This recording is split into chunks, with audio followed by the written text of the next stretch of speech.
In this video, we'll explore the first pyramid in the world. We'll also take a look at the Saqqara Necropolis, ancient Egyptian mysteries about the afterlife, mummification, tombs, mastabas, and the Pyramid of Unas. All of this shows us that Saqqara is like a tunnel connecting the present to the past. While the pyramids of Giza are the most famous and home to one of the wonders of the ancient world, Saqqara is an incredible place because it was there that it all began. The first pyramid ever built in the world was in Saqqara, the step pyramid of Djoser. The pyramid is part of the Saqqara Necropolis.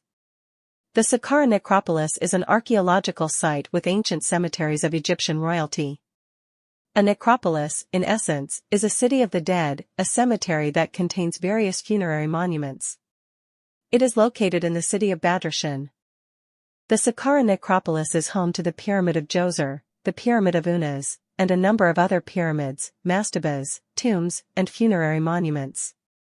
Saqqara is incredible because it offers direct contact with what remains relatively well preserved from a distant past.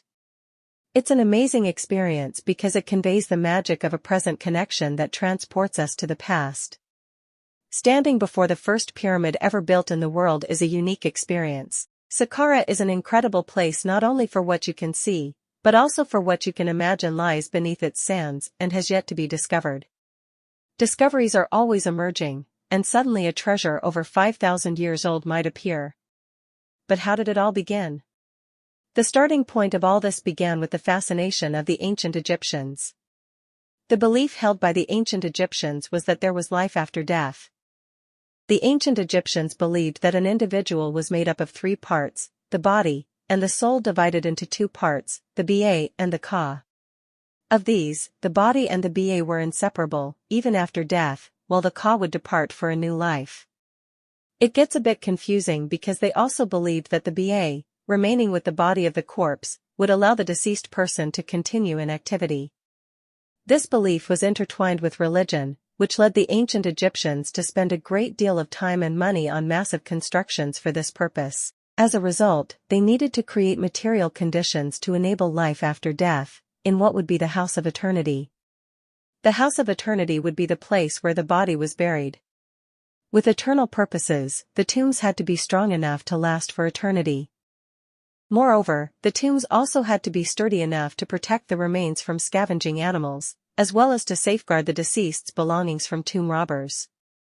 Scavenging animals are those that, whenever possible, feed on dead organisms, that is, on corpses. They feed even when the corpse has decomposed and turned into carrion. Speaking of which, do you eat the meat of any animal that feeds on carrion? Some of these carrion eaters are eels, great white sharks, crabs, and shrimp. Besides concerns about protecting the tombs, there was also the concern of protecting the deceased's body to make life after death possible. Thus, they developed mummification techniques. Mummification is perhaps one of the most unsettling mysteries of the ancient world.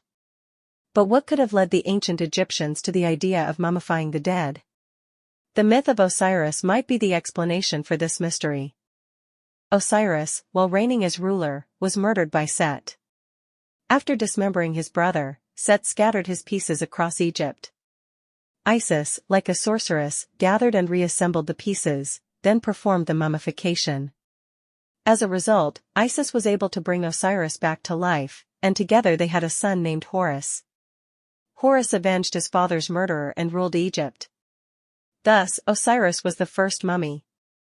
This technique was developed with the purpose of preventing and reversing the decomposition that occurs after death, so that the body could then be restored. This mythology had a profound effect on the religion and customs of ancient Egypt.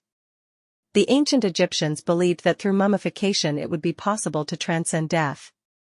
It is interesting to note that mummification rituals went beyond people and also involved animals. It is believed that animals were mummified to carry prayers from the world of the living to the world of the dead. In ancient Egypt, mastabas were a type of tomb built in a rectangular shape, made of mud bricks, with a flat roof and sides sloping inward. A tomb is a simple grave or any other structure intended to serve as a burial place for a person. Thus, every mastaba is a tomb, but not every tomb is a mastaba. Mastabas continued to be used for over 1,000 years. In a way, it can be said that in ancient Egypt, tombs evolved into mastabas, which in turn evolved into pyramids. Around 2670 BC, there was a breakthrough in mastaba construction. Instead of just another mastaba, the first pyramid was created as a tomb. It was the step pyramid of Saqqara, built during the 3rd dynasty of ancient Egypt, the pyramid of Pharaoh Djoser. The step pyramid of Saqqara is the oldest known stone structure in history. The technical mastermind behind the project and this groundbreaking shift was Imhotep, considered one of the world's pioneers in the fields of architecture and engineering. The step pyramid was an innovative and imposing construction for the standards of its time. This innovation set a new standard for tomb building. That's how life is, there are the innovators who create, and others who merely copy.